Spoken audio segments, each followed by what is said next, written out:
ചായയുടെ കൂടെ കഴിക്കാൻ എന്തെങ്കിലും ഒരു സ്പെഷ്യൽ വേണ്ടേ? അപ്പോൾ പിന്നെ ഇന്ന് നമുക്ക് ബനാന റോസ്റ്റ് ഉണ്ടാക്കാം. വളരെ പെട്ടെന്ന് തയ്യാറാക്കിയെടുക്കാം കേട്ടോ.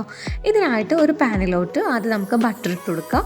എന്നിട്ട് നന്നായിട്ടൊന്ന് സ്പ്രെഡ് ചെയ്യാം. എന്നിട്ടില്ലേ പഴം ഇങ്ങനെ റൗണ്ട് ഷേപ്പിൽ കട്ട് ചെയ്തിട്ട് എടുത്തിട്ടുള്ളത് ഓരോന്നായിട്ട് ഇങ്ങനെ ഇട്ട് കൊടുക്കാം. അൺസാൾട്ടഡ് ബട്ടർ തന്നെ എടുക്കാൻ വേണ്ടി ശ്രദ്ധിക്കാം കേട്ടോ. എന്നിട്ടില്ലേ ഒരു ഭാഗം നന്നായിട്ടൊന്ന് ഫ്രൈ ആക്കി എടുക്കാം. എന്നിട്ട് ഒരു ഭാഗം ഫ്രൈ ആയാൽ നമുക്ക് അടുത്ത ഭാഗമായിട്ട് മറിച്ചിട്ട് കൊടുക്കാം. എന്നിട്ടില്ലേ അടുത്ത ഭാഗവും ഇതേപോലെ മറിച്ചിട്ട് കൊടുക്കുക. അപ്പോൾ രണ്ട് ഭാഗവും നന്നായിട്ട് ഫ്രൈ ആവണ പോലെ ചെയ്യാം. ഓണം ഉടഞ്ഞു പോവാതിരിക്കാൻ ശ്രദ്ധിക്കാം കേട്ടോ. പഴം അരിയുമ്പോൾ കുറച്ച് കട്ടി കൂട്ടിയിട്ട് അരിഞ്ഞാൽ മതി. എന്നിട്ടില്ലേ ഇതിലേക്ക് ആവശ്യത്തിനുള്ള പഞ്ചസാര ഇട്ട് കൊടുക്കാം.